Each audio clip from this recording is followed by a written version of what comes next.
Streamcast Communicators, ang naiiba at kakaibang plataporma sa digital broadcast. Mula Luzon, Visayas, Mindanao hanggang sa iba't ibang dako ng mundo. Broad Streamcast Communicators, ang sandigan ng sambayanan mula sa walang labis at walang kulang na pagbabalita, paglilingkod, maglalahad ng mga mapagbuong komentaryo at usaping pambayan para sa kapakanan ng karamihan. Broad Streamcast Communicators, tuwirang maglilingkod ngayon hanggang sa susunod na henerasyon.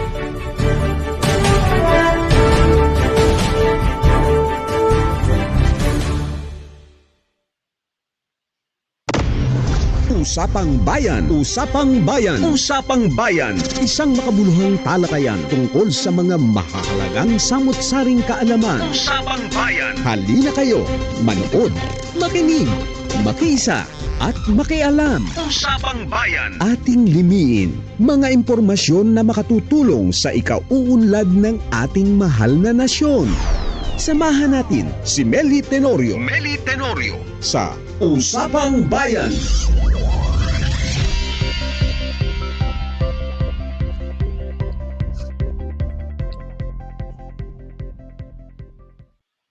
Okay, so muli po, magandang hapon Pilipinas at welcome po sa ating Usapang Bayan, araw po ng Lunes. At siyempre, lahat po ng mga estudyante at mga employees ay bumalik po sa kanilang mga opisina. Ano ho? Pero ang napakaganda hong pangyayari sa araw na ito ay ang mga empleyado po ng PNRI dahil sila po ay masaya. Nagse-celebrate po sila ng kanilang 51st Atomic Energy Week. Ayan, okay? So kung kayo po ay hindi makakapunta at wala ho kayo doon, atin pong busisiin ano ho ba itong kanilang isinasagawa at ito po ay mahigit na sa 50 taon. Ano po? 51st Atomic Energy Week. Ayan, okay? So, ito po ay ating lilimiin at ating pong ibabahagi sa inyo. Ano po? Ako po si Melly Tenorio at siyempre, meron po tayong mga kaibigan na ika nga ay tumutulong sa atin. Ano po? Itatago ho natin siya sa kanyang pangalang, ah, Mr. C. Ayan, okay. Anyway, pero mga kaibigan, during this broadcast, you can support my page by sending stars. Ano po?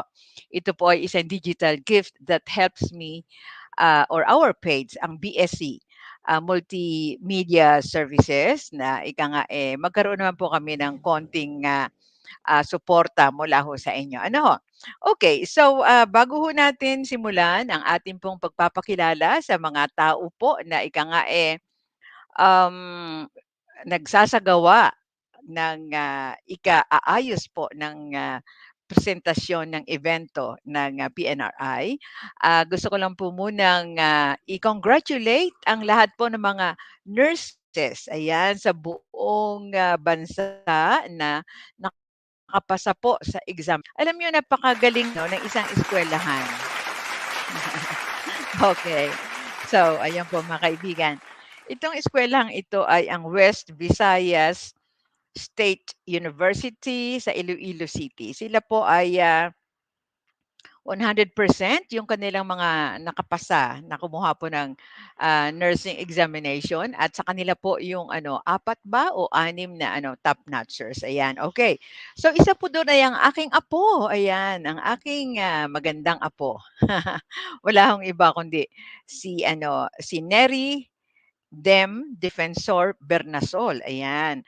Mag-graduate po siya ng nursing. Siya po ay cum laude at ngayon po ay isang pasadahan sa nursing exam ay pasado siya. So ito po yung batch 2022-2023 na kung tawagin po nila ay Hydra. Okay?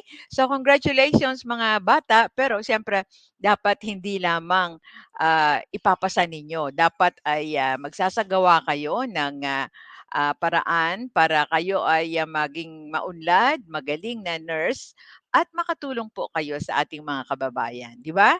Okay, sabi nga nila, swerte daw po yung mga nurses sa ating bansa kasi pag pumunta sila ah, sa ibang bansa talagang gustong-gusto sila ng, kanilang mga ano, mga, ng kanilang mga tinutulungan ano ho, ng mga pasyente. So ayun, at, pero siyempre dapat siguro na bago muna sa ibang bansa, dito muna sa ating bansang Pilipinas ano po, give back, ika nga.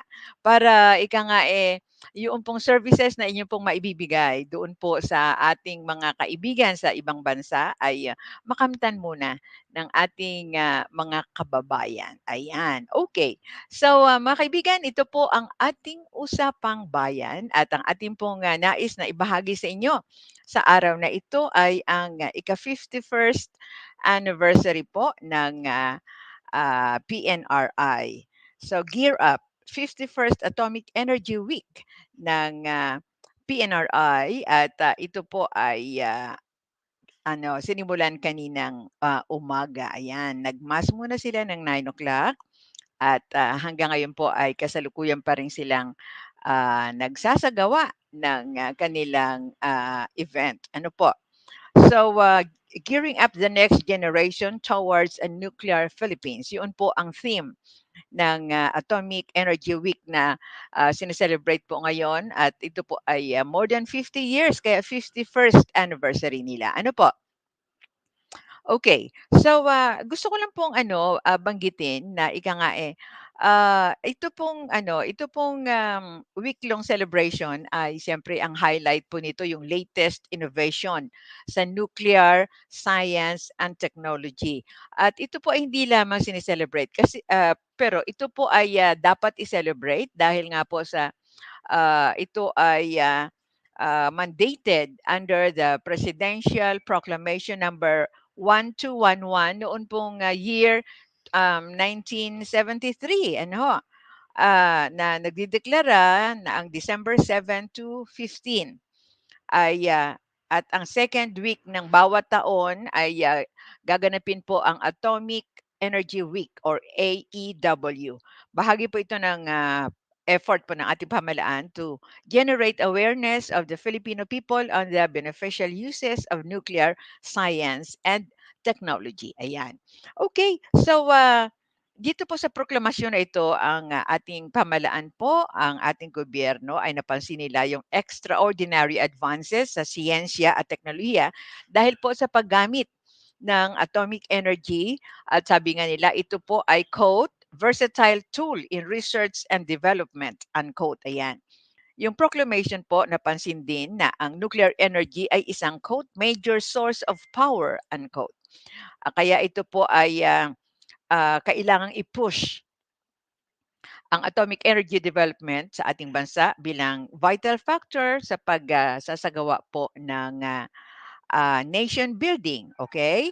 So, ayon nga po sa, director, ng Philippine Nuclear Research Institute na si Dr. Carlo Arcilla, bago natin siya pakinggan sa kanyang sinabi kanina, sabi niya, okay. Over the years daw po, ang Department of Science and Technology or PNRI, DOST-PNRI ay nagsilbi po as the center of excellence at innovation, driven by a passionate community of scientists, researchers, regulators, and administrative personnel in nuclear S&T. Sabi niya, we are proud of the Institute's indispensable role in taking the lead in the development of nuclear research and ensuring the safe and peaceful use of nuclear and radioactive materials in the country. Okay? So kanina po sa opening ng 51st Atomic Energy Week ay ito po ang binanggit ng ating kaibigan, ang director po ng PNRI. Honored guests and esteemed colleagues in the civil service, students and teachers, friends, guests, and my PNRI family, a lovely morning to everyone. Isang mapagpalang umaga po sa ating lahat. A special mention to our boss at the DOST, Secretary Solidum, and later on introduce him. Thank you. Secretary Solidum just came from COP28 and Went straight from the airport. Just arrived this morning and went straight here. So ganyan tayo kapala, no? We are now 51 years in the celebration of the Atomic Energy Week. It has been half a century already since the Philippines first thought of bringing nuclear science and technology closer to the public through this annual celebration. With a still stigmatized perception of the word nuclear, it is best that we slowly change such notion by educating and informing full well our young generation. In this day and age when misinformation is easily proliferated by certain individuals who undermine and disregard the impact they can make to our country and our country's future, it is my hope that through this AEW, we may be able to shed light on such crucial and social topic on nuclear science and technology. Gearing up the next generation towards a nuclear Philippines, such is the theme of full of hope and bringing with optimism as it gears itself towards thinking ahead and acting at the present. It is therefore fitting with the main event for this year's AEW 51, the first Philippine Nuclear Science Olympiad. This is the first time in our country's history, and we will be choosing 5 bright and young students who will represent our country to the International Nuclear Science Olympiad, also the first of its kind. With its general aim to encourage the improvement of nuclear science in the Philippines and to promote awareness, appreciation, and competence in nuclear science and enhance the advancement of nuclear science education in the country, I am hopeful that this PNSO is the start of many more Olympiads and the realization of bringing nuclear science and technology to the younger generation. Aside from this, we will also be hosting technical exhibitions from the different sections of PNRI, showcasing the different functions and research activities. Technical sessions where various experts will talk on very interesting topics on nuclear science and technology, its applications and regulations. A gender development forum on finding your niche in the field of nuclear science and technology, and many more. After all, we're fully opening our doors to everyone, just like that before the pandemic. We have so many activities in store for everyone. We hope that with the celebration, we gear ourselves up with the correct information and appreciate better the beneficial uses of the atom in our daily lives. Again, I join everyone to celebrate the 51st Atomic Energy Week. Thank you, and may we have a fruitful week ahead.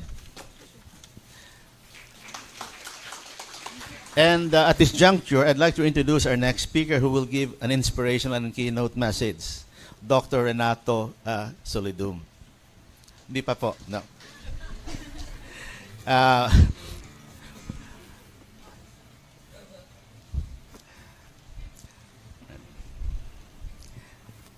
Dr. Solidum is the Secretary of the Department of Science and Technology. He has worked at the DOST for the past 38 years. 39. It was his birthday a few days ago, by the way. He celebrated his birthday at COP28, working. So, maligayang kaarawan, Secretary, no? Birthday to you. So, prior to his recent appointment, Dr. Solidum served as Director of PHIVOC since 2003, the Undersecretary for Disaster Risk Reduction and Climate Change in 2017, and then Undersecretary for Science and Technical Services in 2019. He has compiled all the available public service awards. Presidential Citation Public Service, the Presidential Lincoln Bayan Award, Professional of the Year in the field of Geology, Excellence Award for Government Service, and the Presidential Career Executive Service Award. And I'd also like to tell you, I'm very proud because Dr. Solidum was my former student.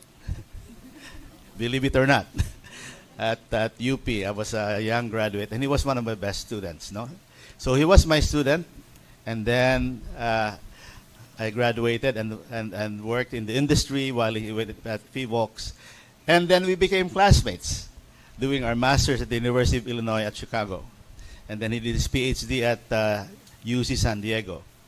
So it's very rare that you have a chance to introduce your former student, classmate, boss, and most of all, my good friend. Okay, so mga kaibigan, bago ho natin pakinggan yung sinasabi po, nasasabihin po ni Secretary Rene Solidum, gusto ko lang po munang bigyan ng pansin ang sinabi pa rin po ni Director Carlo Arcilla, ang director po ng PNRI or Philippine Nuclear Research Institute. Sabi niya, meron daw pong invaluable support ang Congress para po sa patuloy na progreso ng bill na kung tawagin po ay Philippine National Nuclear Energy Safety Act, ano po, or ito pong PhilAtom Bill. Ayun. Kung saan po, atom, di ba? Familiar po tayo nung nag-aaral po tayo ng elementary pa lang, alam na natin kung ano po itong atom na ito, no po. Smallest siya. Okay. PhilAtom Bill kung saan po ay magkakaroon ng independent nuclear body na magsasagawa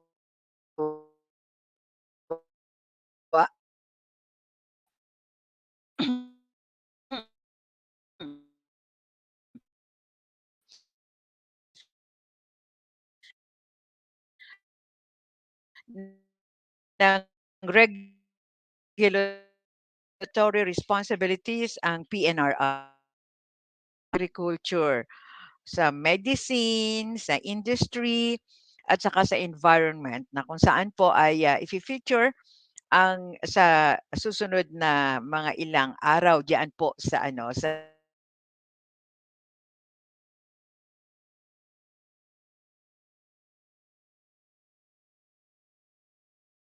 at i-appreciate po ninyo ang iba't ibang activities na nai-prepare po ng PNRI para po sa inyo. Ano po? So, napakaganda ano ho. Pero ang isa pa po ay sabi nga ni Director Arcilla kung babalikan daw po natin yung ating history. Ayan. Sabi niya, we also look forward to the future with a commitment to advancing nuclear science for improving the lives of Filipinos, sabi niya.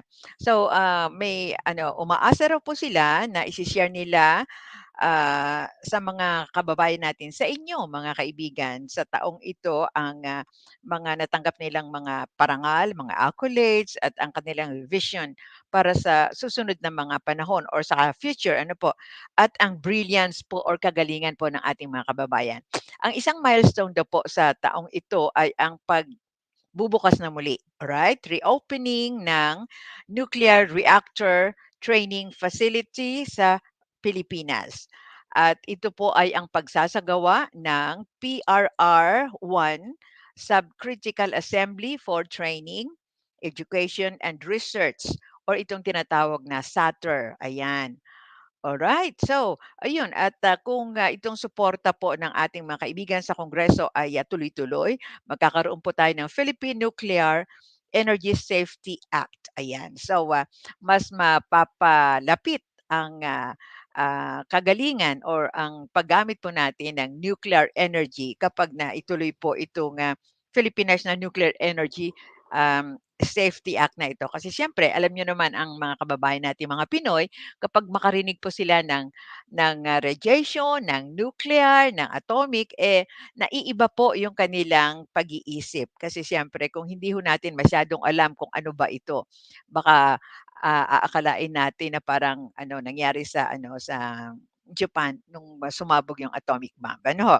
Pero yan po ay hindi at maganda po ang maaring maasahan natin sa susunod pa pong mga ilang taon dito po sa PNRI, okay? So mamaya po, alright, ulitin ko lang po ito pong theme ng 51st Atomic Energy Week ay ulitin natin. Ano po? Sabi nga nung ating kaibigan, ang Deputy Director po ng PNRI, si Dr. Valerie Ann Samson, sabi niya, it has been an untold story, sabi niya, of mine to advocate for recognizing the significant role of our young generation in nation building. Sabi niya, ang ating mga kabataan daw po ay aggressive pero cautious sila. Ang ating mga at full of ideas. Okay, aggressive pero maingat at punong-puno po sila ng mga mga ideas, ano po. Pero mga humble sila, ayun. Hindi sila mayayabang at mga idealistic. Pero alam ho nila kung paano kilalanin ang pagiging practical. Okay. Pero ito raw po ay magiging balewala kung ang mga generation na po was once considered yang kagaya halimbawa si Director Valerie ay bata pa po ito pero kung kinukumpara niya yung kanyang sarili sa mga mas bata sa kanya. Kaya sabi niya, yung mga kasing edad niya raw kapag hindi kumilos, ayan, magiging balewala daw po yung pagiging aggressive at pagiging maingat ng mga mas bata sa kanya. Ano po? So, dapat daw po na yung mga kagaya ni ang mga edad ni Dr. Valerie Samson ay magiging role model daw po ng kasalukuyang mga kabataan at dahil ito po ay dapat magiging inclusive sila, more inclusive, ardent at adaptive to change. Ayan, okay? So, kailangan talaga may role model. 'Di ba yung mga family, kailangan nilang may role model para ika nga, lumaki ang mga kabataan na, kumbaga, alam nila kung ano ang magiging, kalagayan nila sa, darating na panahon, ayan. So sabi niya, "It is very important that we ponder the very essence of our theme." Ulitin ko lang, ang theme po ay gearing up the next generation towards a nuclear Philippines. Ayun. Ito po, ang theme na ito ay naka-center at grounded on empowering our young generation. At dito po sa celebration, sabi nga ni Dr. Valerie Samson, sa celebration daw po ng 51st installment of the AEW ay sabi niya, may we be reminded that our young generation, millennials, Gen Zs, and Generation Alpha are not just young naive. They are this nation's bearers of hope for the future. Ayan, okay? May the lyrics to a song also tickle the voices of our mature minds.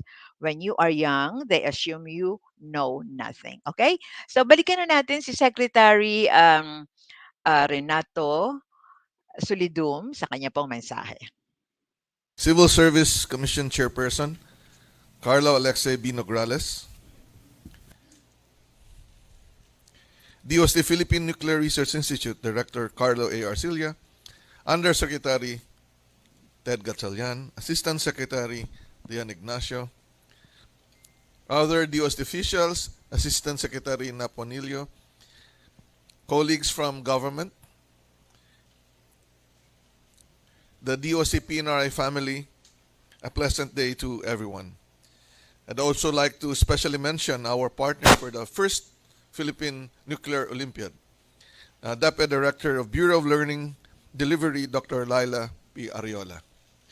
On behalf of the Department of Science and Technology, I would like to express our unwavering support to the PNRI as it spearheads the 51st Atomic Energy Week. I came from COP28, Conference of Parties 28 in Dubai. And the message is clear. Climate change is really a problem that we all need to look into. We will be victims of global warming. Hence, we need to act. And nuclear technology is a very important technology that we can use to look at alternative energy for power.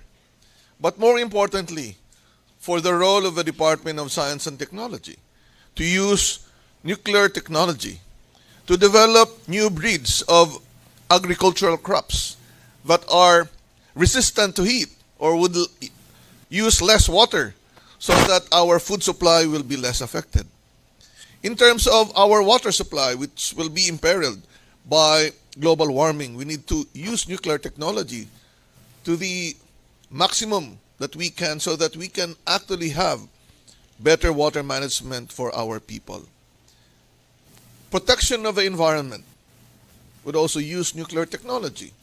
Although we believe that the Philippines is not a major contributor of greenhouse gases, we should look at these pollutants from the health perspective, not only from the climate perspective, because we will be affected by pollution aside from the increased temperature and the changes in rainfall patterns all over the country.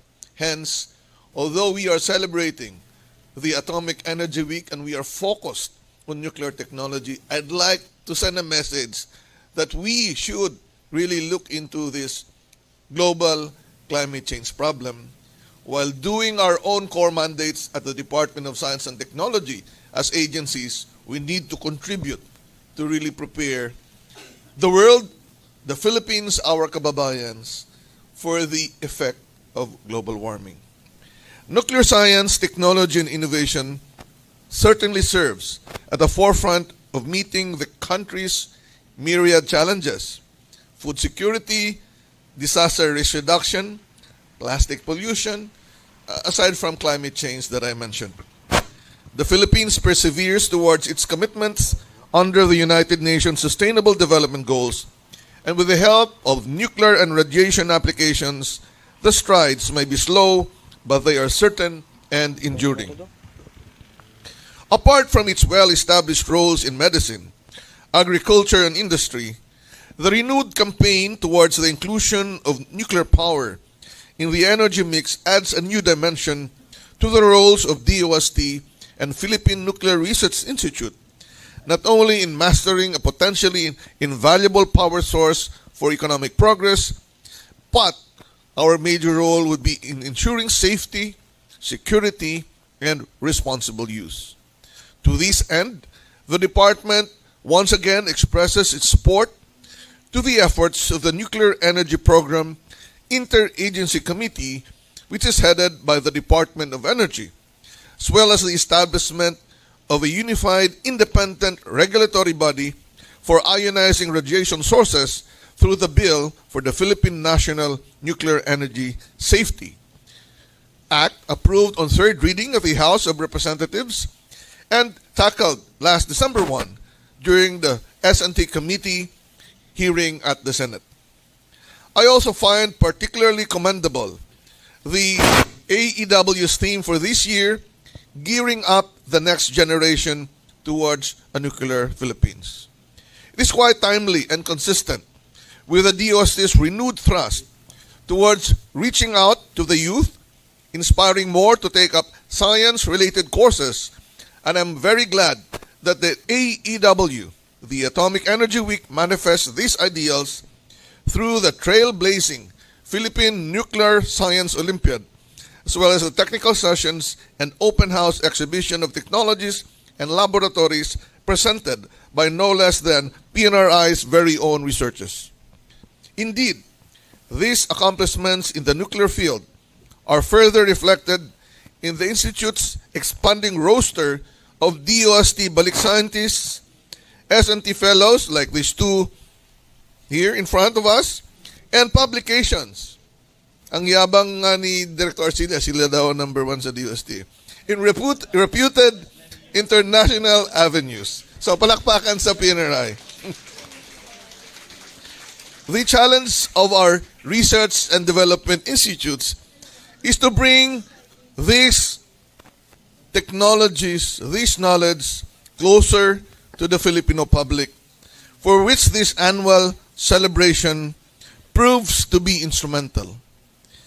Ang sakalaw po ng Department of Science and Technology would be very critical in terms of improving the quality of life of every Filipino through research and development to address health problems,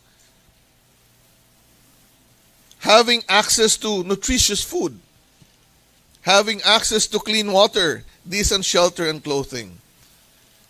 But more importantly, we need to look into using our technologies to create wealth so that we can actually spread the benefit of our researches to all our kababayans.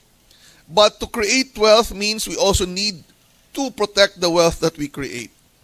And to protect that we create means we need to develop disaster and climate resilience. And more importantly, to sustain all our efforts to sustain the environment, conserve and preserve our natural resources, and make sure that the science advocacy, the science programs that we have are really indeed continued. And to make this very successful, we need to have enabling laws and policies so that we can operate objectively, so that our efforts in really introducing nuclear technology for applications in all the fields, not only for power, but medicine, agriculture, industry, and environment, will be unhampered. And at this point, I'd like to recognize the very important contribution of our partner from the Presidential Legislative Liaison Office, Office of the President Undersecretary Bernardino Sayo, asan si Yusek Sayo, who was trained for 2 weeks for nuclear law ba yun?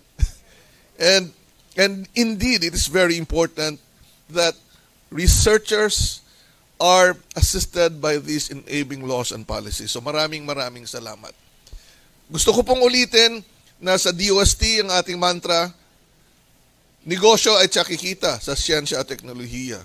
Ang buhay ng mga Pilipino ay gaganda sa siyensya at teknolohiya. Kaya marapat po na bigyan natin ng pagpupugay ang mga opisyal, mga empleyado ng DOST at sa ngayong linggo ay salute and congratulate the DOST PNRI officials and employees for the work that you're doing and for the successful 51st Atomic Energy Week.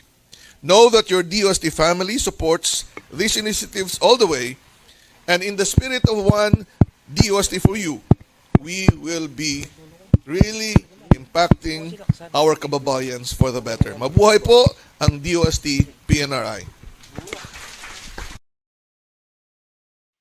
Okay, maraming salamat sa ating kaibigan si Secretary Rene Solidum po ng Department of Science and Technology. So siya po ay nanggaling sa sa isang lugar na malayo pero dumiretso po siya sa PNRI. Parang very classic po yung story nila kasi si um, Secretary at Director Arcilia ay ano ba 'yun, kasi professor ni Secretary Solidum si Director Arcilia at sabi nga niya kanina one of the best na student daw po niya sa UP pero nagkaroon po sila ng chance na na maging mag-classmate sa kanilang PhD at ngayon nga po ay parang, dati po estudyante, ngayon po boss. Boss ni Director Arcilia, si Secretary Rene Solidum, ayun, okay. So, yung luck nga naman ano po at, 'pag nagsama ang magagaling talagang, maaasahan mong uunlad talaga ang mga, bagay-bagay na ika nga, may kinalaman lalo na kung siyensya at teknolohiya po ang ating pag-uusapan at ito po ay ang PNRI na kung saan po tinatalakay dito ang atomic energy. Ayun. Okay, so siguro po doon sa mga napapakinggan ninyo na ating mga speeches kanina ay magkakaroon po tayo ng idea na hindi pala tayo dapat matakot kapag narinig natin yung radiation, yung atomic energy kasi hindi po ito talagang puro nakakatakot lamang kagaya po ng nangyari doon po sa Japan na pumatay ng maraming tao pero ito po ngayon ay napatunayan na may mga magagandang epekto na makakatulong po para umunlad po ang ating buhay. Okay? So, kung titingnan bago ho natin, ipadinig pa rin sa inyo ang ilan pa rin po sa ating mga panauhin, si Chairperson, Honorable Carlito Marquez, Committee on Science and Technology sa House of Representatives, sabi niya, "The Committee on Science and Technology in Congress is optimistic and supportive sa national agenda po ng ating Pangulong Marcos Jr. to go nuclear in the future," sabi niya. So yung committee po ng S&T sa Congress ay Sinasabi po niya na ika nga steadfast po sila sa pagsasagawa ng mga national policies that would benefit the quality of life of Filipinos through science and technology, research, engineering, and innovation. So sabi niya, we assure that we at Congress have your full support in embarking a future nuclear Philippines. Okay? So, andun din po ang ating kaibigan, si Dr. Laila Ariola, Director 4 po ng Bureau of Learning Delivery sa DepEd at pakinggan po natin ang kanyang mensahe. Honorable Renato Sulidum, Secretary of the Department of Science and Technology, other honored guests, distinguished officials and representatives of various government agencies, may I greet specifically the officials of the Philippine Nuclear Research Institute who are spearheading the 51st Atomic Energy Week celebration, and to our learners who will be competing in the Nuclear Science Olympiad and their respective teachers. And let me add, their cheerers, a pleasant morning to everyone. Thank you for the privilege of joining you all today in this 51st year of celebrating the Atomic Energy Week with the theme, Cheering Up the Next Generation Towards Nuclear Philippines. The celebration hopes to increase public knowledge and comprehension of nuclear science and its range of applications. It actually serves as a platform to dispel myths, advocate for safety precautions, talk about the latest advancements, and highlights the benefits of atomic energy to society while also bringing attention to its problems and the ongoing efforts to solve them. In particular, the theme cheers up the younger generation in advancing a key field of science and technology, not only in terms of knowledge and awareness, but also in expanding their role in nation building. This week acts as a lighthouse, shedding light on the amazing developments and prospects that come from the field of atomic energy, exploring the many facets of nuclear science and providing insight into how it is used in industry, agriculture, medicine, and sustainable energy generation, among other fields. May the celebration create opportunities for thoughtful conversations, investigate novel concepts, and clear the path for a more promising and secure future, and a chance to honor creativity that propels advancement, the inventiveness of scientific minds, and the myriad ways that atomic energy improves our quality life. These efforts spatially resonate to us at the Department of Education, whose indefatigable effort towards the shaping of our learners through quality education cannot be understated. To this end, we are honored that we've been working with you closely, indeed continuously, for almost a decade already, with the Department of Science and Technology, and particularly the Philippine Nuclear Research Institute, in highlighting the atom's indispensable role in teaching science among our elementary and secondary schools. While progress on this end was quite a hurdle, after all, it's not rocket science, but it is certainly nuclear science. But we are proud to say that every inch gained is well worth the effort and impactful to the Filipino classroom. I am also proud to mention about the ongoing initiatives to integrate nuclear and radiation concepts in the curriculum. And let me also add that the Department of Education is strengthening STEM education and environment education as these are articulated in the Matatag agenda of the Department of Education. If you remember, this was launched last year by no less than our beloved Vice President and Secretary of the Department of Education, Sara Duterte. We express our gratitude for receiving substantial support from the International Atomic Energy Agency, particularly through its Technical Cooperation Program, for helping us sustain these efforts. Now, the concepts of radiation, atomic structure, isotopes, and the like may remain challenging, but it is no longer as foreign to our learners. Thanks to the well-trained teachers and young learners made more aware of the benefits of the atom. That being said, recent events have left us jubilant and expectant of yet another milestone of nuclear science in the field of education. On behalf of the Department of Education, let me express our congratulations in advance for this week's conduct of the Philippine Nuclear Science Olympiad. We have heard of the enthusiastic participation from hundreds of schools and are looking forward to the tight competition between the best and the brightest science students in the country. I learned there are about more than 600 who really wanted to participate, and they needed to be shortlisted. Moreover, we also look forward to another first, as the Philippines is proud to host the first International Nuclear Science Olympiad. Rest assured that the Department of Education commits its steadfast support in the conduct of this historical event, gladly taking its expanding role not only in the national but also in the international scene.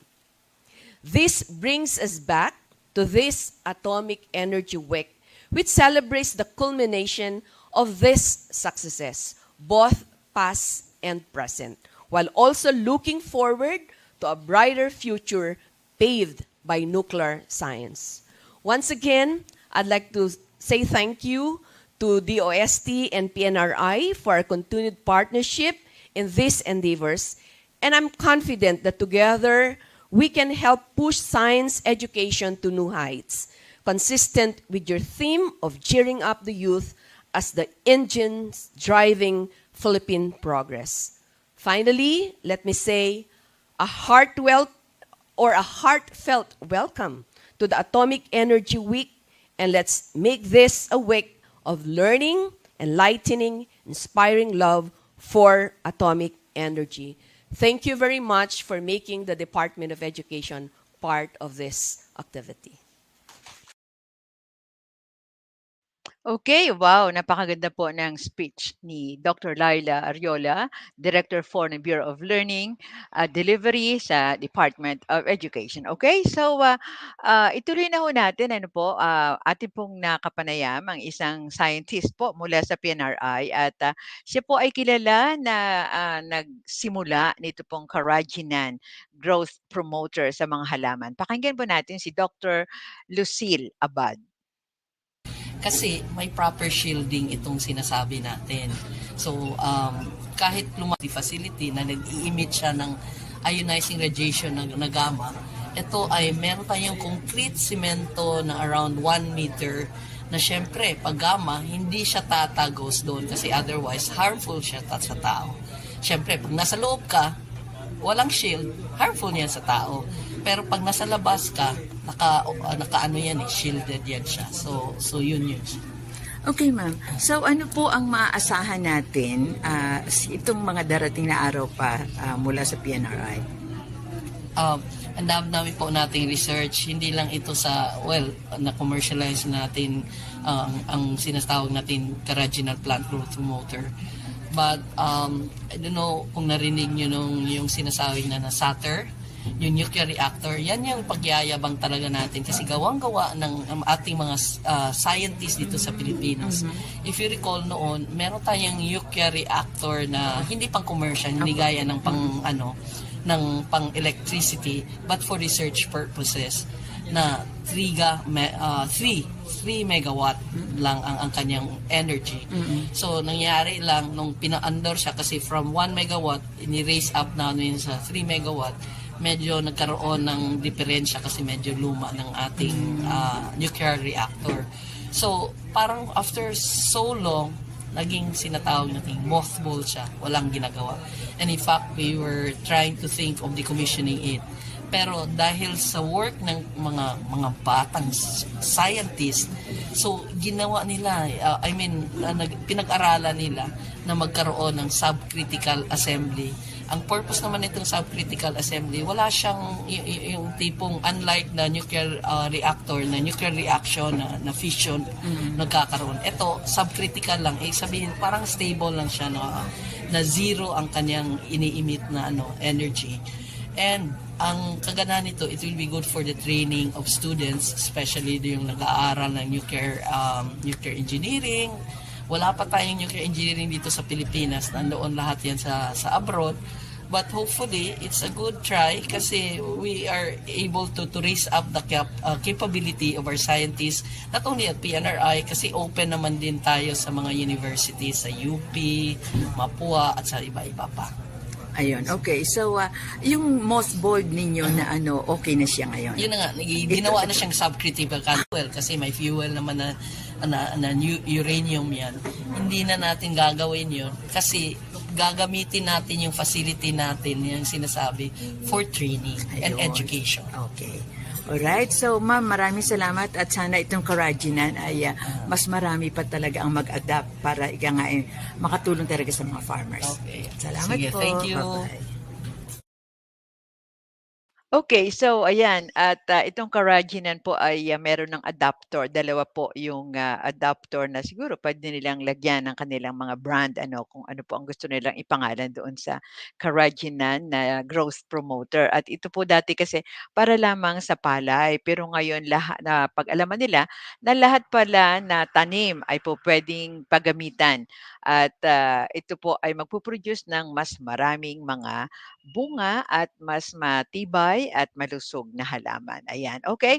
So mga kaibigan, meron pa ho tayong time at pakinggan ho natin yung pong mensahe naman ng Civil Service Commission Chairman na si Chairman Carlos Nograles. Metro Pacific Investments Corporation Chief Executive Officer Mr. Manuel V. Pangilinan, Department of Science and Technology Secretary Renato U. Solidum Jr., Philippine Nuclear Research Institute Director Carlo A. Arcilla, esteemed guests, fellow civil servants, a pleasant day to all of you.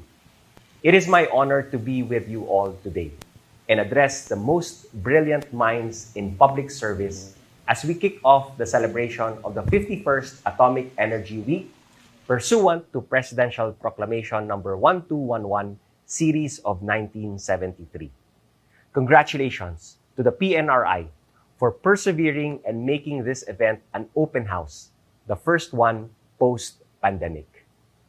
People generally respond with awe and fear when they hear the word atomic. It is awe-inspiring to know that energy is harnessed when an atom is divided.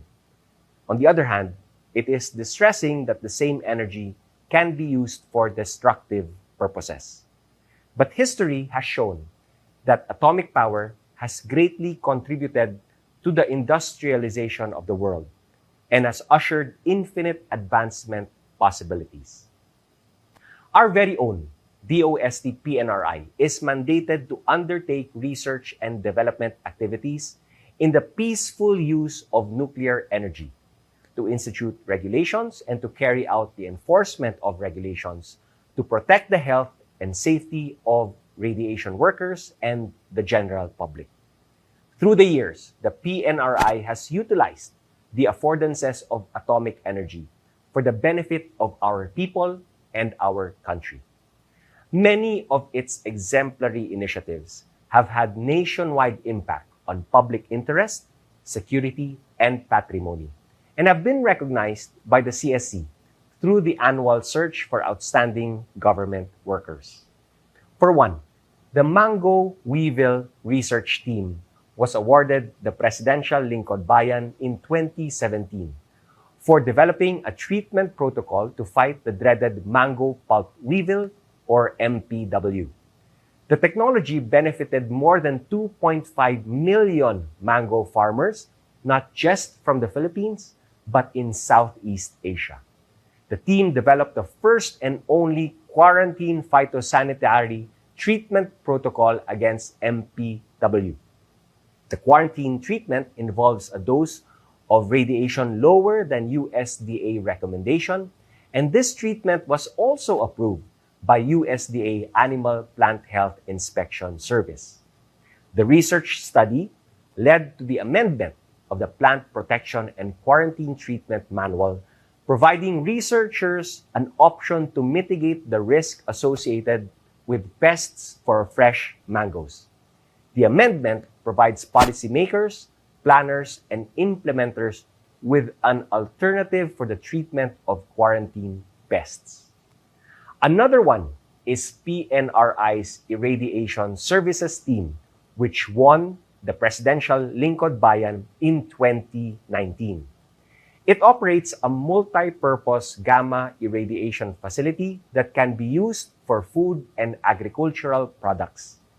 Irradiation is an effective post-harvest treatment to reduce bacterial contamination, slow spoilage, and maintain food quality.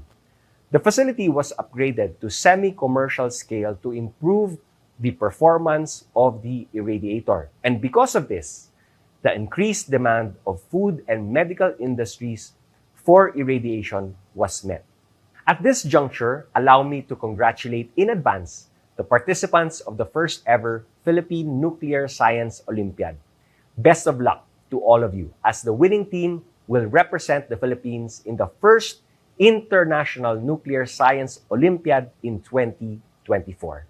These are just some examples of excellence within the scientific community, and I am honored to express the CSC's full support for this week-long celebration with the theme Gearing Up the Next Generation Towards a Nuclear Philippines. Through this celebration, we are confident that the PNRI will successfully showcase the country's accomplishments and progress in nuclear science and technology, as well as the exciting road ahead for promising local and international engagements in application of nuclear technologies. I end this message with a call for the continued partnership of the CSC, DOST, PNRI, and other public sector institutions to remain resolute as we strive to build back more, to attain the collective aspiration of the more than 100 million Filipinos reflected in Ambisyon Natin 2040 towards a matatag, maginhawa, at panatag na buhay. Muli, magandang araw po sa ating lahat. Mabuhay kayo at mabuhay ang serbisyo publiko. Okay, maraming salamat. Wow, ang gaganda po ng mga mensahe, no, ng ating mga napiling mga panauhin. At siguro kung may time pa tayo, ay gusto ko pong ipadinig sa inyo si Dr. Chito Feliciano, Chairman ng Scientific and Organizing Committee for the first PNSO. Pero bago ko ho siya ibahagi sa inyo, talagang nakakatuwa, ano, parati pong binabanggit itong first Philippines Nuclear Science Olympiad for 2024. Wow. Sana ay yung ating mga ipapadala na mga estudyante manalo at tingnan ho natin yung kanilang performance. So congratulations at atin po silang susuportahan ng ating mga prayers. Okay? So mga kaibigan, si Dr. Chito Feliciano. Honorable DOST Secretary Renato Yusolidum, PNRI Director Dr. Carlo Arcilla, PNRI Senior Staff, ladies and gentlemen, distinguished guests, and esteemed participants. It is with great pleasure and excitement that we gather here today to launch the first Philippine Nuclear Science Olympiad, or PNSO, under the inspiring theme of the 51st Atomic Energy Week, Gearing Up the Next Generation Towards a Nuclear Philippines. This momentous event marks a significant milestone in our nation's journey towards embracing the potential of nuclear science and technology in the country. The PNSO has been meticulously organized to serve as a national platform for identifying and nurturing the brightest minds among our Filipino students. We believe that each young mind possesses the potential to make a profound impact on our society and nation's future. To those aspiring participants who are eager to showcase their knowledge and skills, remember that this competition is an opportunity like no other. It is a chance for you to represent our beloved Philippines at the first International Nuclear Science Olympiad in 2024, an event that brings together the brightest young scientific minds from around the world. Let this be your stepping stone towards global recognition and a gateway to endless possibilities. As we embark on this remarkable journey together, let us remember that nuclear science and technology hold immense potential to address the challenges we face today. They offer solutions for sustainable energy, healthcare, agriculture, and various other fields. This, together with us, shape our society. It is our responsibility to nurture and empower the next generation to harness this power responsibly and ethically. So, dear participants, gear up. Prepare yourselves to embrace the wonders of nuclear science and technology. Let your passion and dedication drive you to excel in the PNSO and become ambassadors of progress. Together, let us build a stronger and brighter future for our beloved Philippines. May the first Philippine Nuclear Science Olympiad be an incredible journey of discovery and growth for all involved. Thank you, and let the first Philippine Nuclear Science Olympiad begin. Okay, wow, ayan. Another field ito. Ano po, dahil ito po ay kauna-unahang Philippine Nuclear Olympiad, Science Olympiad. Ano po, at sana yung mga ipapadala natin ay, mag-shine, ayan. At siyempre dapat suportahan natin sila, 'di ba?